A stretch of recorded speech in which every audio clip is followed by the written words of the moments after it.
Hey guys, how you doing? It's Kevtech here bringing another video on information technology. I hope you guys are having a good day. Happy Friday. And today I'm here with Tom and me and Tom, we're going to talk about AI and learning and how AI is affecting the job market.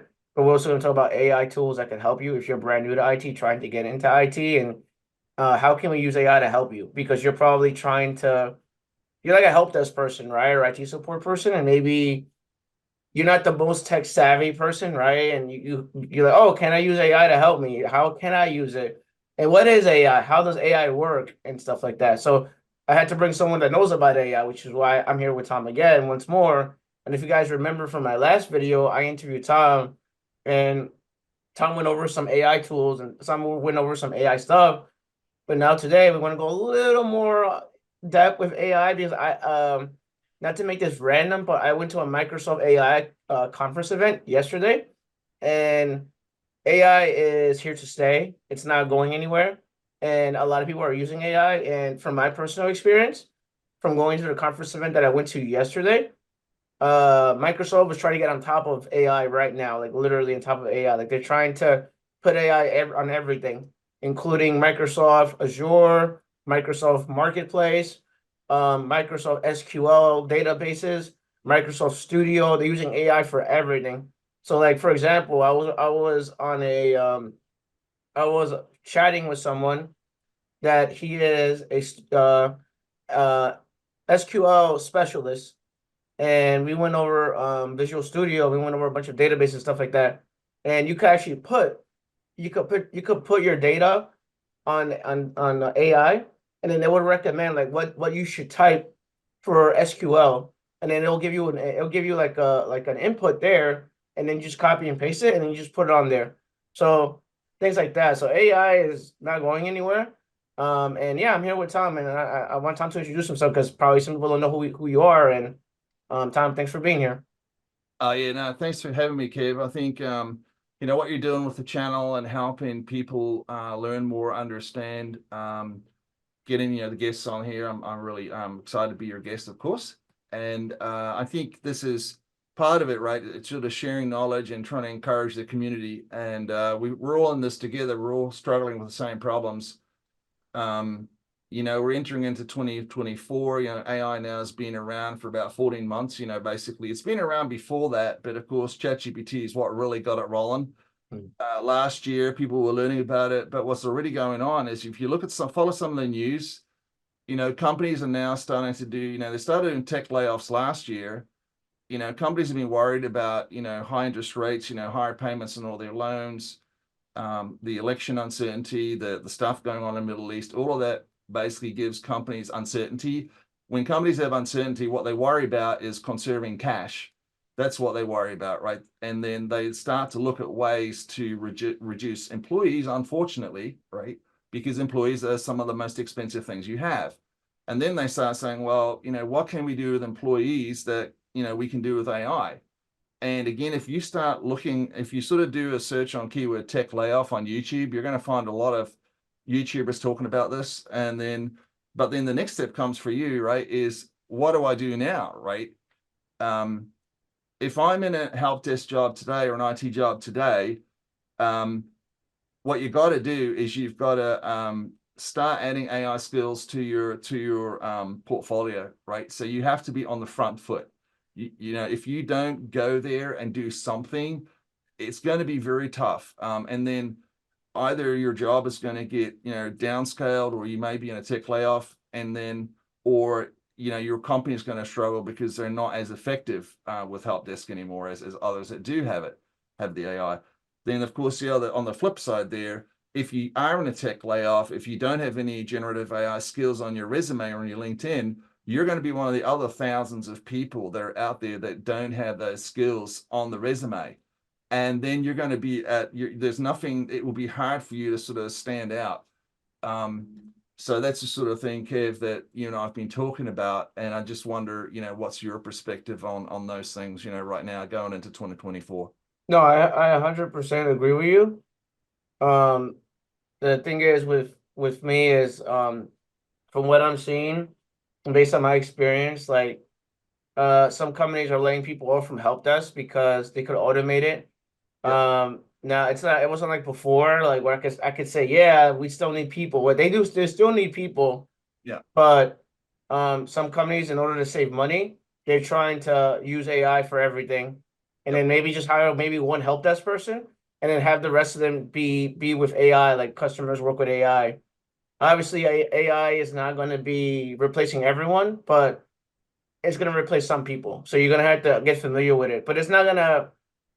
It's like what I said, like what did I say before? I said it's like a supplement to what Yep. you know. Like you need to know how to use it because it should make your job a lot easier. Yep. In some companies, you're going to be using it to make your job a lot easier. And then in some companies, they will probably just let people go altogether and then have AI do everything. So it really depends on the company and where you work. But you definitely need to get familiar with AI. It's not going anywhere. So Yeah, no, it's going to go deeper and deeper. I think the word that I sort of come up with that I've seen happening is thing just called continuous learning, right? So continuous learning. You've always got to be continually learning. I mean, I'm kind of, I'm a more older guy than you, Kev, right? I'm a little older than you, but I mean, I still have to be working and earning a living for the next 20 or something years until I can hopefully retire and all that. So I'm looking at this myself saying, I'm sort of a middle-aged guy, and if I have to lean in and do this stuff, because if I don't, then others that will come up that have those skills are gonna, I'm not going to be able to do my job as efficiently. So that's why I've really leaned in. I'm going to share some of the projects I've been working on there. So again, I would encourage people not to feel negative about it. Don't be afraid of it. I think that AI is already starting to become more mainstream. Kev, you were talking about the Microsoft conference, right? So guys like Microsoft and others are launching programs, which you mentioned. I want to ask you to talk more about in a minute, but embrace it. AI is basically becoming like another enterprise software. Just think of it that way. It's not like some kind of a magic thing of any kind. It's just more enterprise software. It's very high productivity. If you go back and think about Microsoft Office, Excel, PowerPoint, Word, SharePoint, all these things, remember, I don't know if any of you guys probably don't remember before we had those things, but all those things were about productivity and making it easier and having spreadsheets, right? Before that, there was really nothing there. So just don't worry about it. Just see it as another enterprise software and just be part of the wave. And right now, because still very few really understand it, there's some projects I'm going to show here in a minute to help you learn about it and be on the front foot, right? So, Kev, do you want to maybe talk more about that Microsoft Incubator program you mentioned to me this morning? yeah. So I went. I had actually had fun yesterday. So I actually got invited by one of my buddies from Microsoft AI. He's a big Microsoft fanatic with when it comes to AI learning because he got into it this year and then the year before, 2023. And they just I get invited to random events all the time. So one of my buddies that I'm friends with, he's like, "Oh, Kev, you want to go to this event? It's free." I'm not gonna say no because it's free. So I had free breakfast, free lunch, free like a dinner party afterwards, Nice. and I went. I showed up a little late. I showed up like it's supposed to be like at 9. I showed up like at 10:30 because they had some talk that I wasn't really interested in. So I went to the other talks and I was going to booth because Microsoft have their own booths. Nice. And one of the booths that I went to was for SQL Studio, and I'm not an SQL Studio guy, so I was like, Yeah. oh, this is hard. It's gonna be hard for me to understand. I don't know what this is. I'm not a SQL Studio guy. I've never been like I'm familiar with databases. I'm familiar with SQL. Not like in depth, like someone that actually does databases and stuff like that. So one of the guys that I worked with, or the guy that I was speaking to, which is kind of cool, is that he's like, "Oh, Kevin, you don't even gotta know anything about SQL. Look, I'm gonna show you how AI helps me with it." So Yeah. the guy literally he opened up AI and it's Yeah. embedded with Microsoft, Yeah. and he's like, I need help with SQL Studio." I was like, "How can I help you?" And then it says right there, "What do Yeah. you want to do?" And then okay, I want to do this. Oh, okay. Can you give me a line of code that would help me with blah blah blah? It's like, yeah, sure, why not? And then this is here we go. So Yeah. that was one AI tool that I looked at and it was showing me, oh, this is easy. And then I was in another booth where they had AI with customer service.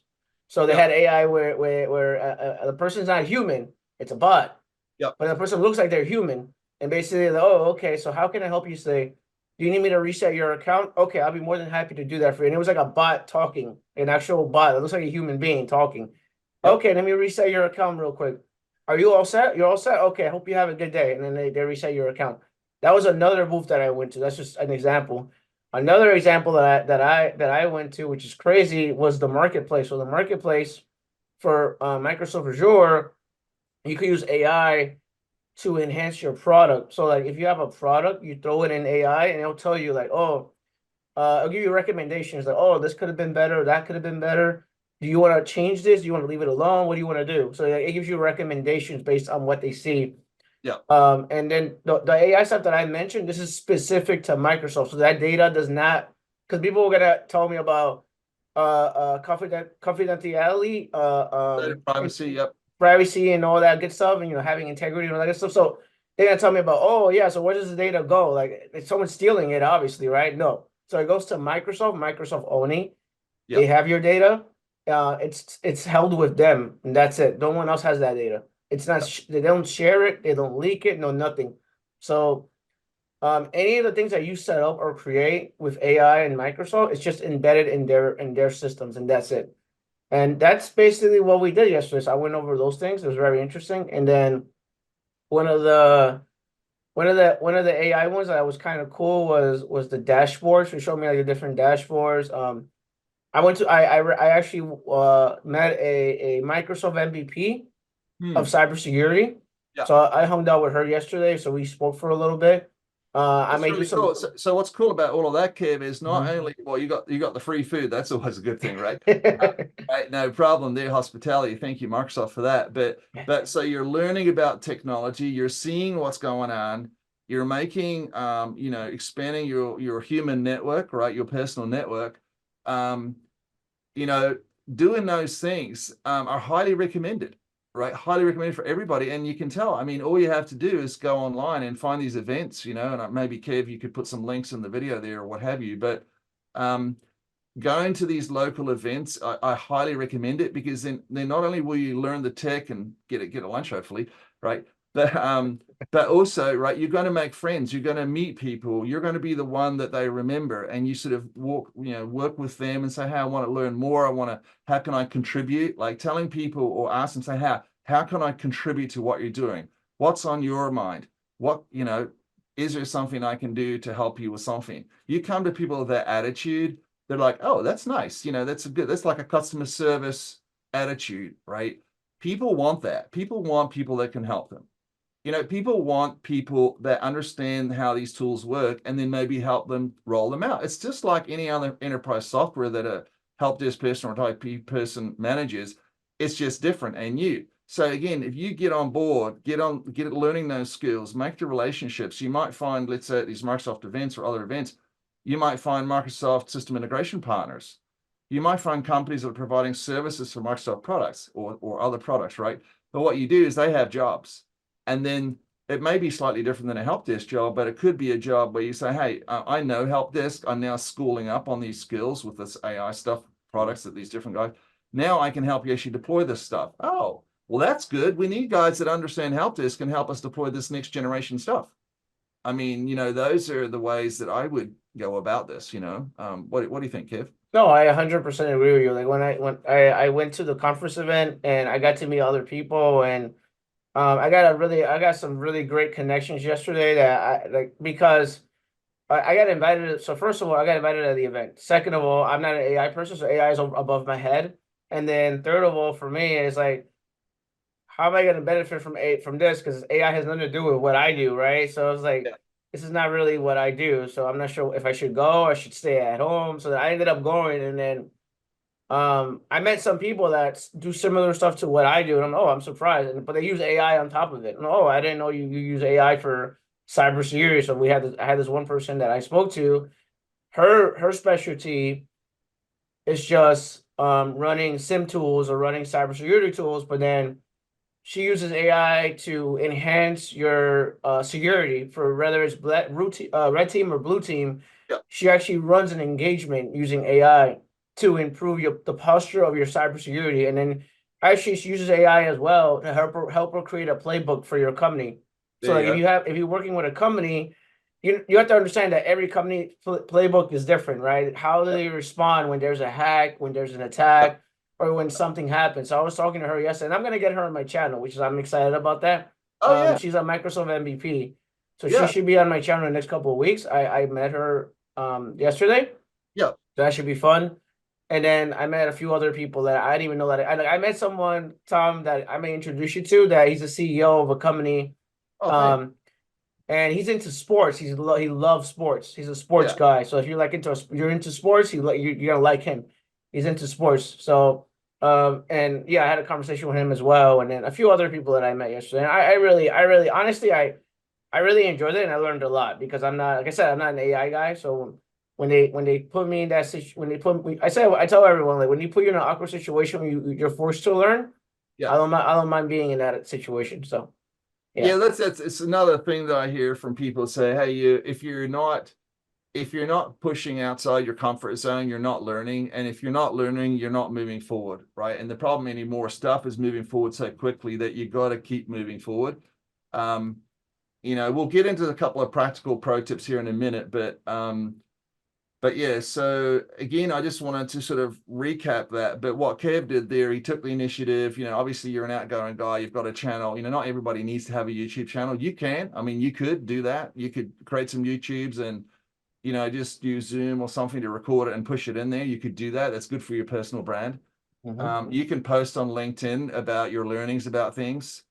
You can network with people and you can find some search to do. So, shall we switch gears, Kev, and start looking at some projects and I can share screen and talk about a few things Yeah, there? yeah, definitely. Yeah, yeah. We talk about that. Okay, let's do it. So, okay, let's see. So this is, I use Claude AI quite a lot. I kind of like it. One thing with Claude AI is that it also you can put a lot of data into it, right? So you can put documents into it um, to analyze them and such like, especially like if you get like error logs or event logs from a system that's spitting out error logs, a lot of times I'll just copy and paste it and put it in here, assuming that there's no private or confidential information. If it's just generic logs, like, okay, it's fine. And then I can delete it after. But so a way that I think you spoke of, Kev, in terms of doing a system security plan for a small business, right? So this is Yep. again, right? Build a system security plan for a small business with 10 employees, right? You say here, hey, maybe your boss says, hey, we need a better system security plan for a small business, or you might have friends that have a small business, and you might say, hey, I'll help you build an SSP or a system security plan. So what the AI is doing here is you just ask the basics here. You say, hey, I want a system security plan. You ask it to an AI like Claude or ChatGPT or whatever you like, Gemini or anything, and then it gives you this high level stuff, right? So these are a couple of I just call them high level categories. The idea is it kind of gets you going. And then what you do then is you go and you drill down, right? So you look at this list, access controls, individual user passwords. This is all very generic stuff. It's like, okay, fine. It's not very specific, is it? So what you do though is you capture that and say, hey, provide a much more detailed, detailed set of procedures and policies to do, to do this, right? And then hit Shift Enter. I just hit Shift Enter so I don't hit Return Enter. So provide much more detailed set of procedure policies. Oh, so you see here that this starts to get a lot deeper. And then what you do is you can copy and paste the stuff into a document like a Google Doc or something else. And then you can start, if you can imagine that you can sit down here in about an hour, you could make a pretty decent system security plan there. And, this now allows you to get on the front foot. You now can even get some consulting work helping some of your friends or small business and say, hey, I'd like to help you make a SSP for you. And they pay you a little bit of money, right? To do this stuff for them. Or, you go to your employer and say, hey, I'd like to help create some new procedures about something, or, coach some of the other employees on how to use this type of stuff, if it's allowed in the workplace, or just kind of get a few of the people at the office together and say, hey, let's get together over lunch, or let's get together online on a session, and let's look into the stuff together, right? And then you do all those things, you're going to be in good shape. So, Kev, any comments on all of that? Like, I did another one up here. There's No, not really. I like this yeah, because a lot of people are don't know how to start or what to start at as far as IT support is concerned. Yeah, and I agree with the password reset for every 90 days. It really depends on the company. Like it's 60 days, 30 days. yeah, One of my jobs was 30 days, one was 90 days, one was 60 days, and then you're not allowed to use the same password. So like literally like some people some people will have like I don't know, like the name of their dog, right? And then yeah, they'll add the name of their dog with an exclamation point or a number, and they use the same password over and over again. You can't yeah, do that. So yeah, that's a security vulnerability, right? So like it's just like we can't we're gonna stop you from doing that. So obviously, if you have group policy set up, you could stop it from doing that. So we always recommend changing your password and make sure your password is at least 12 characters or more. yeah, And it's a sentence, or it's nothing to do with your name, or nothing to do with your favorite dog or your kid or whatever. yeah, Like nothing to do with your yeah. family, nothing to do with your animals, nothing to do with Like any of that stuff. So yeah, yeah. but it's good information. Yeah, no, it's cool. Yeah. So again, also like if you're doing a cert, if you're doing certs, do things like this. Hey, make sure I know how to do settings on a firewall. You can, use it to, what are handy Linux networking commands, right? And tools. I type out Linux there. That's not good. All Yeah, right. because again, a lot of people are not as familiar with Linux, right? But again, what I do, right? What I do there. See, this is really cool. It gives you examples, right? Um, what you do now is you copy and paste this and you save it. Like I personally use a lot of Google Docs. I just find them easy to use. It's very easy to search for stuff in Google Docs. And then you just make up little online docs and then you save all this stuff. So you have it to hand. And then, when you want to look up, oh yeah, what were my networking commands? There was one that I liked, or there was a tool I liked. I want to try to learn Wireshark or Nmap or such. Then all you do is you go back into your docs and then you do more um, AI work like this, and then you test it like in your home computers or your home lab, right? Um, Mm-hmm. okay, so let's switch gears and then talk about some of this other stuff like AI projects, right? So basically, to run AI, you can absolutely run that in public cloud, right? So ChatGPT or OpenAI, they have an API, right? So you can get an account, you get an API key, you can connect apps to it and all that stuff. Same with Microsoft and Google and all these guys. And the only problem with that is it costs money, right? So you pay what's called per token. There's a per token fee, which means how much information you're sending in and sending out. It's similar to egress bandwidth. Like if you're running cloud, you have to pay money for every byte of data that gets downloaded. So the other thing you can also do is you can use what's called a local or an open source large language model, right? So the way that works is one of the easiest sites to get started will be Olama. See how easy this is, Kev? There's nothing here. It's very easy, right? So they're almost nothing, right? So all you do here is you download the client. I'm not going to actually do this right now, but you download it for Mac or Windows or Linux, right? And then you install it. And then all you do is you go to the model page, right, where you find the open source models. And then here are some of the names of these models. Again, these are things that you want to do some YouTube searches on there for. Okay, there's different models here. You go to, let's say, Llama 2, which is released by Meta, right, which is parent company of Facebook there. And it's all it is once you've downloaded the app, all you do is open up a terminal and run Olama, run Llama 2. Pop. That's it. Okay. And it will start and it will run. Um, and it just gives you like a little prompt and you can chat with a prompt. Now you can run this on a CPU only computer. It won't run very fast. The other thing you got to watch when you're running a local LLM is that your CPU can overheat. So you have to watch it. Like you probably see up here in my little toolbar here, you see I've got my temperature. I actually use a Mac here, but you see I've got my temperature monitor here, how fast my fan is going. Mm-hmm. So you want to keep an eye on that. if you're using CPU only, which you can do.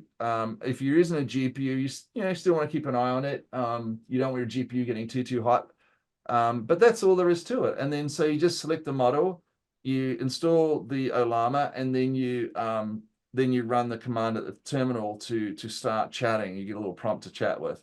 It doesn't have a nice web UI. There is a separate project called Ollama Web GUI, which I might have a look at in a minute. But this is all open source and run. There's an API here, so you can start messing around with connecting to the API if you'd like to, but you don't have to. And then some of the other projects I work with is like this one here. It's called Bionic GPT.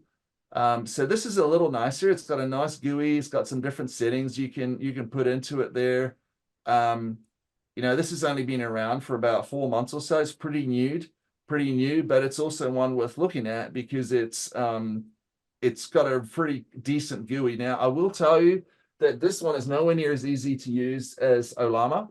Nowhere near as easy. So it does take a little time. You have to go to their GitHub repo, which I think is right here. Right. So you do have to download some YAML files, which are basically config files. This is them here, right? So you download these YAML files, but it's not too bad. I mean, if you prepare your host, you load these things through some instructions I have here.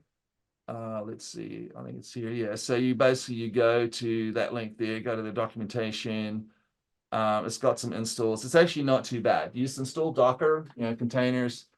You just copy and paste this. So what's Docker, Tom? Like, what is it? What's Docker? People are looking like you have 3 heads. What is Docker? Like, how do you?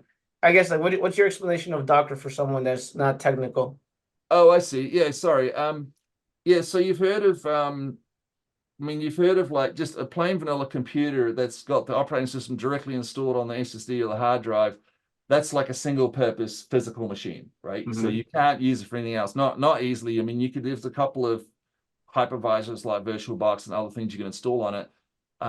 You've got virtual machines, which you can run on on a host where you install hypervisor software, like a type 1 hypervisor.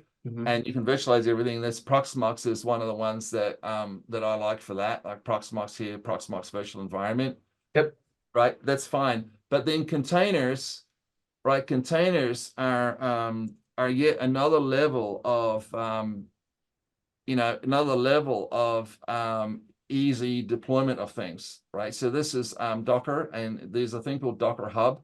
So it's basically, again, it's just software you download. And then what happens is, let's say you want to install Bionic GPT. Where did I go with it? Yeah, so let's say you've installed Docker. In this case, it's for Linux. And so you also have to install this little app called Curl, which downloads stuff and then helps you run it and such. But then all you do now is you download this, you copy this file here, this line of code, and then it'll download all the code that you see here in this Docker Compose YAML file. Yep. So a YAML file, you see here, this is just basically a configuration file, a config file, right? It's got a whole bunch of stuff in it, right? And again, you can kind of, there's some different settings here, like this says localhost. You might want to put an IP address in here or what have you. That's a separate topic. But it's funny though, Tom, not to cut you, is I was with GitHub yesterday. So GitHub was actually in the Microsoft event. They're actually friends with Microsoft. And nice. GitHub is using AI as well to improve their code and everything on GitHub. They're using AI too. So it's just funny that you pull up GitHub. So yeah, oh, absolutely. Yeah. So GitHub is definitely, there's huge amounts of different softwares there. So we're kind of, what we're trying to do here is trying to stitch a bunch of things together, right? So basically, we talked about, if you want to run an open source large language model very easily and quickly, use Ollama to get started. It's like painless. You just install it and go. Very simple, right? Now, when you want to take it to another level, you start looking at things like this. You start looking at Bionic GPT. Then you have to install Docker, which is, you go to Docker here and you install it. It's somewhere over here, wherever it is, different Docker personal, right? So you go in here, you might set up an account and then you download Docker desktop and all the stuff. It's like a software. And then what happens is once you've got Docker running, it's basically, it's called containers. So containers are actually really easy to use. It's like a lot of it's just download and it runs. You don't have to do really any configs on it necessarily. And then typically the Docker container will run. You can work with the Docker containers at the command line, or you can work with whatever web app service is running in Docker as well. But to come back to what we were doing here was, let's say that you install Docker on a host. You can now install Docker Bionic. You just, all you do is run this command here on the command line, and then you run Docker Compose up, right? Do you actually have to install a separate file called Docker Compose?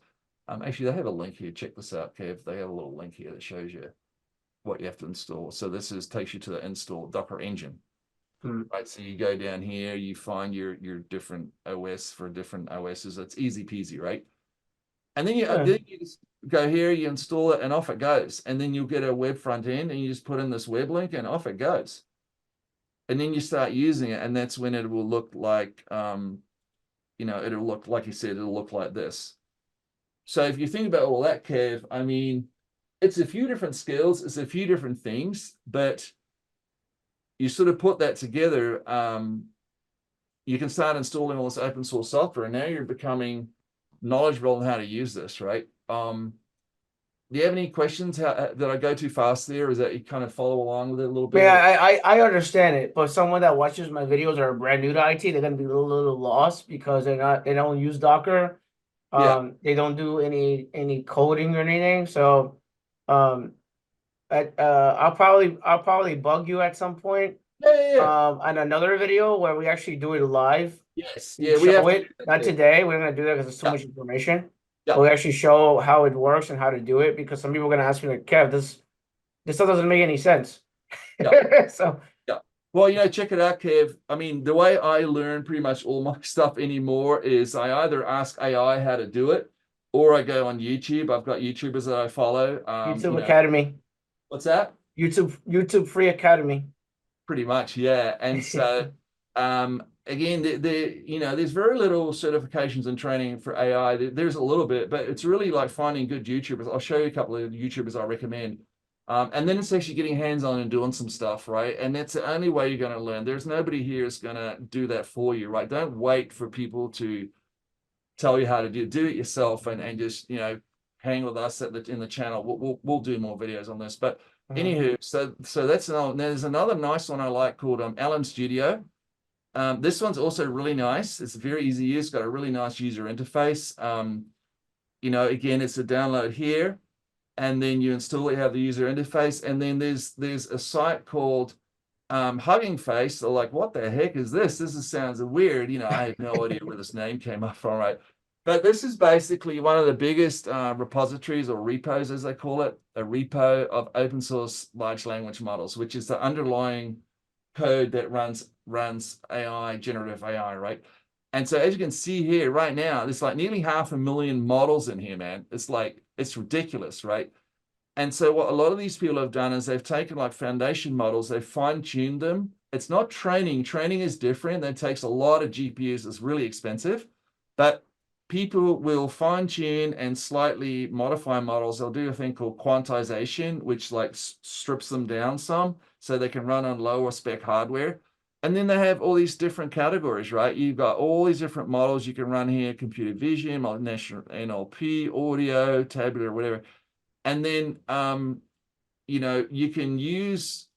can poke around here and find models, like you say, most downloads. What's most downloaded? We'll check it out. There's some here, 67 million downloads. There's 67 million people right now that are doing work with this stuff, right? It's not actually that many. I mean, if you think about it, right, across the world. But anywho, and then you can go to like, LM Studio, or Olama has its own models that are designed to run with its software. So you also see here, there's a bunch of different models. And then all you do, if you want to code Llama, you go in here, go, okay, what's up with this? Oh, it's a model for creating code. Fantastic. Okay, cool. I might be interested in that, or I might be interested in something else. I might be interested in visioning coding and general purpose visual and language understanding. Fantastic. Let's poke around. Let's try to load that thing. Right, what you do there is you go to your overview, and then go to your tags, and then it's got different size models here, right? So you got 7 billion parameters. This shows you how big it is, right? So you need about 4.5 gigabytes of RAM, or if you have a GPU, right? You need a GPU, let's say 5 or 6 gigabyte GPU, and it all run in the virtual on the video RAM in the GPU, which is ideal, right? It's really fast. And then when you get bigger and bigger, you need a bigger GPU. And you see here, these models are pretty small, 14 gigabyte. That's getting a little bigger. 27. This thing's a monster, right? This is a really big model. So you're going to need like a I don't know, man, it's like a 24 gig, a really expensive GPU. So you don't really, the thing is, you don't need to do that. I also want to show you, Kev, as well. People are like, oh God, I need a really expensive computer. There's also some models like Tiny Llama is a really cool, cute little one. Tiny Dolphin, right? These are designed to run on just CPUs and things. This is such a cute, I love this graphic. It's so cute. Little Tiny Llama, right? Really cute. See, these are really small models. So even if you just have a little computer, ideally, of course, with an SSD, but you can run this on a CPU computer and it'll work. And then that starts getting you going, right? So that's that. And then so we talk about all of that. Now let's go and shift gears and take a look at some YouTubers that I follow and that I recommend. Do that. So Matt Berman, I would say, in my opinion, he's probably one of the best or the best YouTuber about AI that I know. He has regular videos, like every week he does a couple of videos. It's really cool. I've learned a lot about about how to use AI, different tools. He's got, a bunch of videos there. He's really a good guy to listen to. He's really smart. And, that's important too, right? Nearly as nice as you, Kev, but it's hard to beat Kevtech, right? It's a high bar to it's a high bar to be better than Kevtech, right? But I think, I mean, he has more subscribers than me, though. So yeah, well, I mean, we got to fix that, right? But see here, he's got a whole bunch of really good videos here. You just pick the ones that you care about and follow. The other one, probably all you guys have heard about, Tiff and Tech. So she's really good too. Yeah, I know her. She's super down to earth. I never met her in my life, but I watched her videos and she seems like a super smart and nice person. Yeah, really smart. She also has good videos. What are the most secure tech jobs? Check out all her videos, how you can easily learn AI. I mean, guys, there's no magic formula here. All you got to do is find some of these good YouTubers and then follow them. And Tom, not to interrupt, that was a conversation I had the other day where I made a post on LinkedIn and I tell everyone you don't gotta know math, you don't gotta be good at programming, and you don't gotta be a genius, right? Oh, All you gotta do is have the willingness to learn. Like you have strong analytical thinking, yeah, and you have the willingness to learn, and you do care about your career, you do care about learning, yeah, then you could definitely learn this information. It's just a matter of you doing it and learning it, right? That's just what it is. It's the reality is. And the other thing is like what I told with Tom the other day when we had someone that was unmotivated, right? I mean, Tom spoke about this a few days ago. I can't teach you how to drink the water. I can't grab you and take you to the water. It just doesn't work that way, right? So you have to take the time to learn these skills and yeah, upskill yourself. And the yeah. only way to do that is by you doing it. I can't. I could be the trainer of Rocky Balboa, but if I can't motivate you, then what's the point, right? It's not gonna work. That's just how it is. So I just wanted to throw that in there, Tom. So Yeah, no, Kev, you make a very important point, and I think the keywords there are, continuous learning, right? Continuous learning. Kind of people say, well, you got to be curious. Well, curious, what does that mean? Whatever. But I'm one of these guys. I love learning new stuff, and for me, with being a little bit ADHD, right? It's like I love all the new stuff. That's every day some new stuff is going on. I love it. I keep notes, as I'm watching these YouTube videos. I'm on my laptop and I'm keeping notes of the new tools or the new technologies or new YouTubers. I might go back and take a look at my YouTube history and copy some links and drop them into my notes. And then that way, I can come back to it, right? Because you can't remember all the stuff. There's no way. But also if you start building notes and then we start looking at a use case, you say, oh, that's right. I remember I watched a YouTube video about this and that use case, like generating video or building a chat bot or such like. You go back to it. And so also picking back up on what Kev said before, everything now is moving towards what they call no code, right? I don't know SQL. You say SQL, I say SQL, right? I don't really know how to write SQL. I don't really know how to write, a lot of code for, sim tools and stuff like that. I mean, but I know how to ask the questions. And again, if you skill up and all this stuff is here now, like you can create a chatbot here, create a beautiful UI, clean code, deploy to an app store, right? Um, we're not saying that you have to try to make a business, but what we are saying is find some of these tools, just search for like no code websites or no code app tools or no code LLM, all those things. Follow these YouTubers and then start getting ideas and work these little projects. And then you go, hey, I'm working a project here and I'm learning, Microsoft AI, let's say. Don't you think that it'd be fun if we actually tried some of the stuff at work because it's Microsoft as part of our Microsoft Cloud license or something? Yeah, And yeah. now you're that person who's coming with ideas and solutions, right? What do you say to that, Kev? No, I agree with you. Like you want to be a problem solver. You want to be someone that it comes with solutions because a lot of hiring managers a lot of hiring managers, just managers in general, like they have a lot of work to do, right? So Yeah, like if you could take away half their work, slash it in half, the work that they're doing, yeah, by being ambitious and being motivated and trying to take away some of their work, yeah, they're gonna love you for that.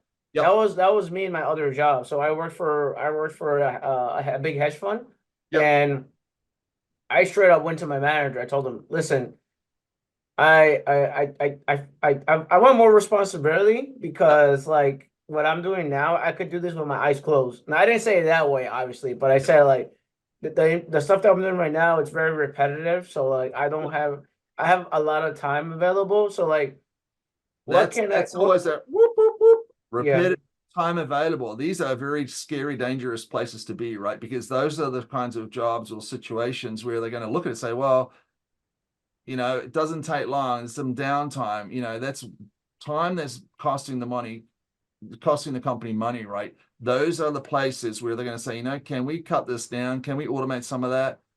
But to come back to your earlier point, if you're the person that's going to your manager saying, hey, I'm doing some AI projects here, I'm learning Microsoft AI stuff, do you see an opportunity? Say that, do you see an opportunity for me to contribute? Do you see an opportunity for me to help you or something? Can we take a look at, I've got some scripts that I can do now with AI in Microsoft Excel, and we can automate some reports.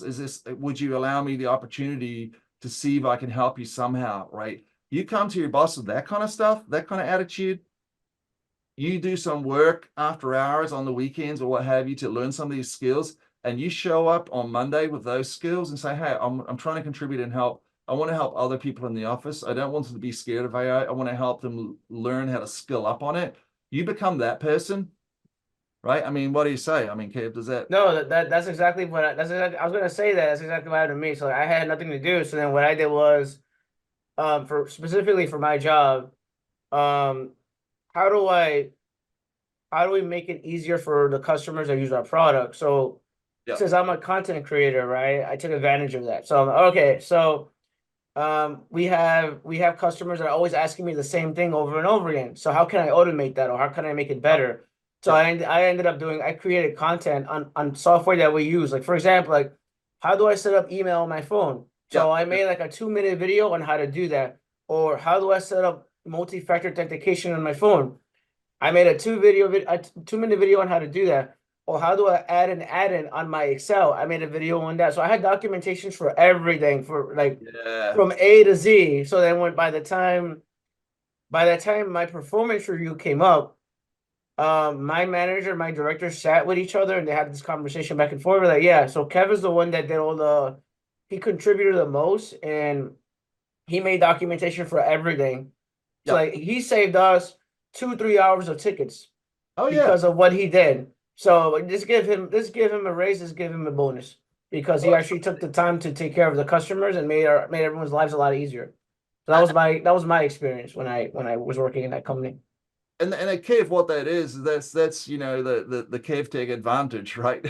It's I call that's a thing I say, but again, it comes back down to attitude. If you develop an attitude of saying, hey, I genuinely just want to help people, is there an opportunity for me to help? How can I contribute? You come to people with that kind of language, and then you follow through. You actually do it because you have to actually do it. You can't just be talking about it and not actually do it. You have to actually do it, make a plan, talk with your manager and say, hey, let's make a plan. Next week, I'd like to work on a project. I'd like to come back to you on Wednesday or Thursday. Let's take 10 minutes, take a look at what's going on. Let me know what you think. And then I'll keep working on it and such and such, right? And then behind the scenes, obviously you can't put company confidential data into these AI tools, but you can use these AI tools to help you write these plans, right? Ask the AI tool to help you write a plan. Ask the AI tool to help you write a generic procedure for checking Windows Firewall and installing an app on the phone or this and that and everything else. So as long as you don't put confidential information in these tools, you're good to go. Exactly. Right? Exactly. And then you come back and now you have a product, you have something that the company can use. And you say, okay, if you like this procedure, to my manager, what I'd like to do now is suggest that I can actually put in the company confidential information, and we'll keep that confidential to the company on our SharePoint or wherever we have it. But now you've been the one that's come with a solution. So I guess, Kev, is there anything else we wanted to cover before we wrap up here? We've been gone for about nearly an hour. So Hey, no. That's it. That's it for me. I just wanted to show the AI stuff because yeah, the AI stuff it's not gonna take over the world. That's no. not what AI does. It's more like a leverage to help you do your job. Yeah, That's it's what it is. basically a helpful assistant, right? So what you think about it as is, AI gets trained on a lot of data. So they turn the AI loose and they train it on data sets, as it's called. It can pull data from the internet or data from other places, right? It's like I tell people, it's like that you tell a whole bunch of people to go out and get whatever books or whatever websites they can find and throw it all into a warehouse, into a big building. And the problem is nobody really knows what's in these data sets, right? They just went out and randomly collected all the stuff and put it into a warehouse where that's all there. And then you say to a person who has a good attitude, say, hey, can you go and try and find me whatever information you can about this and that? And then it'll go down into all this data and it'll find stuff. It'll give you a report on it or a response, which it'll be based on whatever data is there, which the data may not be good quality data, or actually will make stuff up. That's called hallucinations, right? Yeah, exactly. It's more of an assistant, and you can fine tune it. You can make it smarter, just like anyone over time, but you still need to apply some judgment and sort of review what it's saying because it may not be right or it may not be completely right. So again, it comes back to learning how to use the stuff, learning the limitations, and then being the person that knows more about it so that you can be the one that helps the company move forward or the group move forward, right? So that's really, and then along the way, you'll find a lot of people will want to talk with you because you're like, hey, we don't know what this is. We want to learn. Can you help? I say, great, sure, I will. We'll help you. Now you're making new friends. Now you're making new contacts. Now you're going to the events and all of that, right? That's really the way to do it. So, Yep, 100% agree. cool. Yep. So I'm gonna let you guys go. So Tom, is there any final words you want to say before we wrap this up? Yep. Just stay positive, keep going, don't give up. Think about it. Take a break if your head is exploding, right? Take a break. But make a decision to do something, right? Make a decision to say, hey, I'm going to try to investigate some of these YouTubers. I'm going to try to learn something. I'm going to try to figure out how to build a lab. I'm going to go and just Google around and figure some stuff out. I'm going to try doing something, right? I can post in Kev's YouTube comments and we'll try to get to yours Discord. But do something. Don't just sit and do nothing. Because if you sit and do nothing, nothing will happen and it might get worse for you. But if you try to move forward and do something, then at least you're doing something and you're moving forward, right? So, yeah. 100% agree with you. All right, guys. I hope you guys have a great day. We just, wanted to make some AI stuff. We'll probably make another one in the next couple of weeks. Oh, yeah. But I'll see you guys later. I hope you guys have a great week. Take care. Peace. Bye.